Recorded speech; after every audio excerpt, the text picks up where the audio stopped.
আসসালামু আলাইকুম সবাইকে।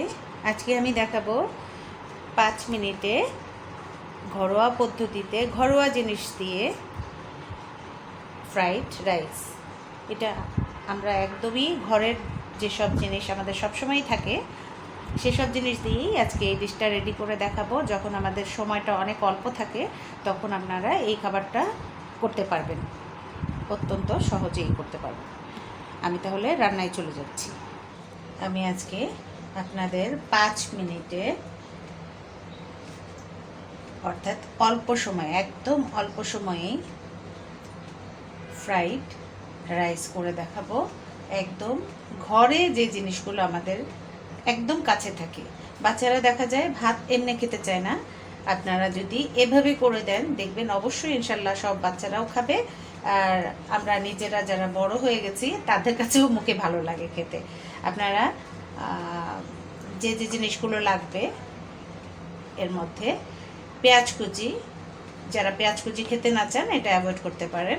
এখানে আমি কিছু ফ্রাইড চিকেন, এটাকে আমি একদম টুকরা টুকরা করে রেখেছি, হাত দিয়ে ভেঙে নিয়েছি। আপনারা ইচ্ছা করলে ছুরি দিয়েও কেটে নিতে পারেন।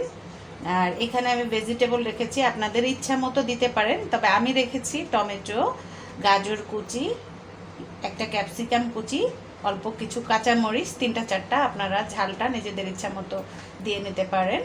আর আমি রেখেছি 1 বাটি ভাত, একদম ঝরঝরা ভাত লাগবে। রোজ রান্নার যে ভাতগুলো সেই ভাতটাই আমি এখানে নিয়ে নিয়েছি। এরপরে আমি আরেকটু মজাদার করার জন্য এখানে আমি একটু ঘি রেখেছি, একটু চিনি রেখেছি, আর লাগবে লবণ, সামান্য একটু গোলমরিচ, আর একটা ডিম বা 2টা ডিম। এটা আমি ভেজে নিব। আমি এখানে 4 টেবিল চামচ তেল দিয়েছি, এখানে 2 টেবিল চামচ পেঁয়াজ কুচি দিলাম, সয়াবিন তেল দিয়েছি আমি 2 টেবিল চামচ। যেহেতু আমি একটু ঘি দিব এই জন্য আমি তেলের পরিমাণটা একটু কম দিয়েছি, জলটা বাড়িয়ে দেব।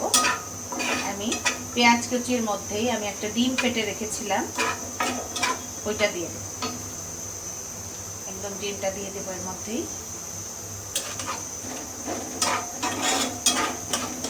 পরে দিলে অনেকে ভেজিটেবলের সাথে একটু গন্ধ করতে পারে, আমি এর জন্য পেঁয়াজ কুচির সাথে ডিমটা দিয়ে দিচ্ছি। তাতে হবে কি, পেঁয়াজের সঙ্গে ডিমগুলো লেগে দেখবেন ভালো লাগবে।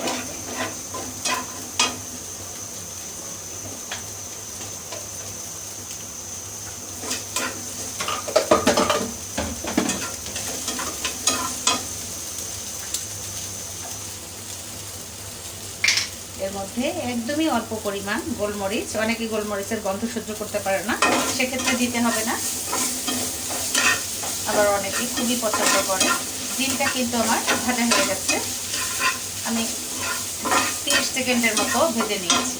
এবার প্রথমেই আমি যেটা দিব সেটা হচ্ছে টমেটো। টমেটোটা দিয়ে দিব, টমেটোটা একটু কড়া আঁচেই ভাজবো।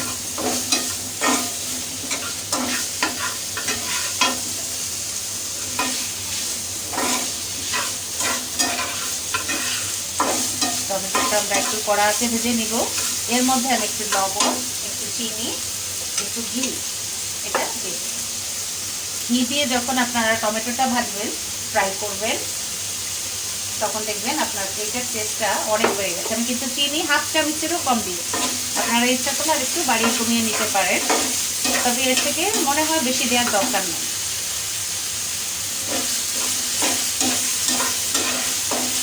এটা বেশ কড়া আছে কিন্তু আমি ভেজে নিচ্ছি।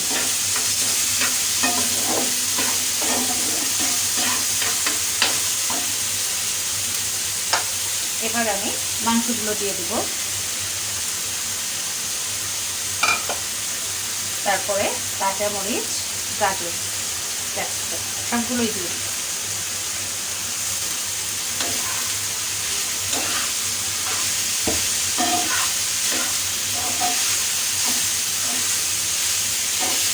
আমার মাংসের মধ্যে কিন্তু বেশ খানিকটা লবণ ছিল, যেহেতু এটা ফ্রাইড চিকেন ছিল, ক্রিস্পি ফ্রাইড চিকেন, এটা আমার চ্যানেলে দেওয়া আছে, আপনারা এটাও দেখে নিতে পারেন। এর ক্রিস্পি ভাবটা থাকলে রাইসের মধ্যে অনেক ভালো লাগে খেতে। চিকেনটা ক্রিস্পি হলে আপনারা দেখবেন আপনাদের কাছেও খেতে ভালো লাগবে। এর মধ্যে কিন্তু আমি লবণটা একটু কম করেই দিব, প্রথমেই আমি অনেকখানি লবণ দিয়ে দিব না, যেহেতু আমার চিকেনের মধ্যে আগে একটু লবণ দেওয়া ছিল। এক্ষেত্রে আরেকটা জিনিস আমি বলে দিই, সেটা হচ্ছে আমি যেমন ফ্রাইড চিকেন দিয়ে করেছি, আপনারা ইচ্ছা করলে নর্মাল রান্না যে কোনো মাংস সেটাও আপনি এইখান থেকে দিয়ে স্লাইস করে মাংসের মধ্যে দিয়ে দিতে পারেন, অথবা এই ফার্মের মুরগির বুকের যে মাংসটা ওটা একটু গোলমরিচ দিয়ে সিদ্ধ করে পরে একটু ছুরি দিয়ে স্লাইস করে ওটাও দিয়ে দিতে পারেন। রান্নাটা একদমই নিজেদের ব্যাপার, যে কোনোভাবেই খেতে ভালো লাগে।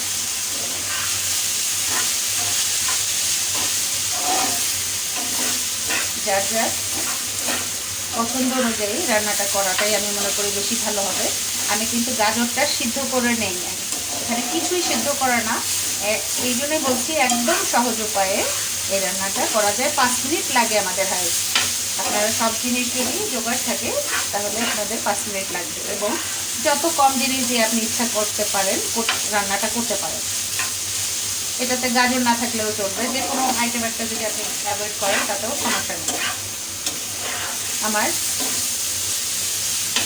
যেটা ভাতের সঙ্গে আমরা মিশিয়ে দেব সেটা কিন্তু আমার একদম রেডি। এবার আমি রাইসের সঙ্গে কিভাবে এটাকে অ্যাড করব সেটা আপনাদের দেখাবো। আমি একটা কড়াইতে আগে ভাতগুলো ঢেলে নিলাম, একদম সাদা ভাত, আমরা যে ভাতটা রান্নায় খাই সেই ভাতটা। চুলাটা অফ করে নিব, তারপরে ভাতটা একটা কড়াইয়ের মধ্যে দিয়ে ঘি দিয়ে এভাবে আমি একটু মিশিয়ে নিলাম। হালকা হাতে করলেই হবে। এবার আমি এই যে সবজিটা করে রেখেছিলাম, যেটা আমি রাইসের সঙ্গে মেশাবো, এটা শুধু মিশিয়ে দেব, তাহলেই হয়ে যাবে আমাদের রান্নাটা।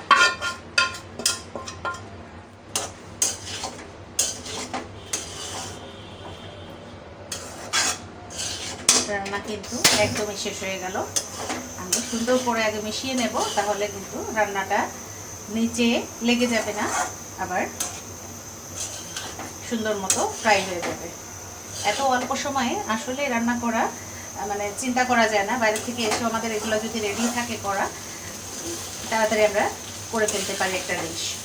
এবং এত মজার একটা ডিশ আপনারা করলেই বুঝতে পারবেন, একদম ঘরোয়া জিনিস দিয়ে, আমার বাইরে যে কিছুই আনার দরকার নাই, একদম সিম্পল ওয়েতে আমরা এই রান্নাটা যে কোনো সময় করে নিতে পারি। এখানে আপনি ইচ্ছা করলে শুধু ডিম দিয়েও করতে পারেন, সেক্ষেত্রে ডিমের পরিমাণটা বাড়িয়ে নেবেন, মাংস না দিলেও কোনো প্রবলেম নাই। এবং এই রেসিপিটা এমন একটা ডিশ যে যে ডিশটায় অন্য আসলে কিছু না হলেও শুধু এইভাবে রাইসটাও খাওয়া যেতে পারে, অন্য কোনো তরকারির প্রয়োজন হয় না, কারণ এখানে ডিম, চিকেন, তারপরে ভেজিটেবল যেটা আপনার লাগবে সব কিছুই এখানে আছে। রান্না একদম হয়ে গেছে। এবার আপনাদেরকে আমি একটু পরিবেশন করিয়ে দিচ্ছি। আমি এখন পরিবেশনের ডিশে ঢেলে ফেললাম। দেখেন জিনিসটা একদমই কিন্তু অল্প সময়ে, যদিও আমার একটু বেশি সময় লেগেছে, তার কারণ হচ্ছে আমি কিন্তু আপনাদের সঙ্গে কথা বলে একটু বোঝানোর জন্য থেমে থেমে করেছি। যখন আপনি একদম নিজের মতো করে করবেন তখন দেখবেন আপনার 5 মিনিট সময় লাগবে। খাবারটা খেয়ে দেখবেন, ইনশাল্লাহ আপনাদের খেতে ভালো লাগবে। এবং এত সহজের রেসিপিটি আপনারা বাসায় চেষ্টা করে দেখবেন, আপনাদের সময়ও বাঁচবে এবং বাচ্চারাও সুন্দরভাবে খেয়ে নেবে। আমরা চেষ্টা করি সবসময় বাচ্চাদের জন্য তাদের পছন্দের ডিশটা দিতে। এটা আপনারা টিফিনেও কিন্তু দিতে পারেন, সেক্ষেত্রে আপনাদের চিকেনটাও যাবে সঙ্গে, ভেজিটেবলটাও যাবে, বাচ্চাদের জন্য মানে একদম স্বাস্থ্যকর খাবার বলেই মনে হয় আমার কাছে। আপনারা ইচ্ছা করলেই সেভাবে দিতে পারেন বাচ্চাদের টিফিনের জন্য। আজকের মতো আমি বিদায় নিচ্ছি। পরবর্তী ভিডিওতে ইনশাল্লাহ আপনাদের সাথে আবার দেখা হবে। আজকের মতো শেষ করছি। আল্লাহ হাফিজ।